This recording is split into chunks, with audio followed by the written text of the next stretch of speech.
శ్రీమాత్రే నమః. జయ జయ శంకర, హర హర శంకర. ఈరోజు యాగ కార్యక్రమాల్లో భాగంగా ఒక చర్చ వచ్చింది. భగవంతుడికి సమర్పించినటువంటి ఒక వస్త్రములు ఏం చేస్తారు, అవి ఏం చేయాలి గురువుగారు అని.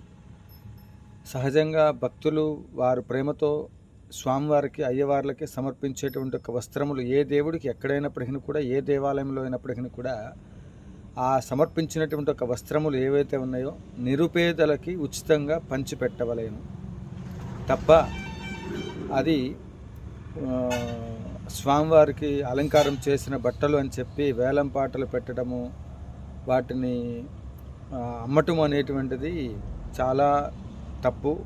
అవి నాకు ఇష్టం ఉండదు. అందుకు స్వర్ణ దేవాలయంలో, అట్లనే ఇప్పటివరకు దేవాలయంలో మనం జరిగేటువంటి ఒక నిత్యార్చనలు ఎవరైనా భక్తులు ఇచ్చినట్లయితే తప్పకుండా వాటన్నిటిని కూడా ఇప్పటివరకు వచ్చినట్టు భక్తులకి నేను ఉచితంగా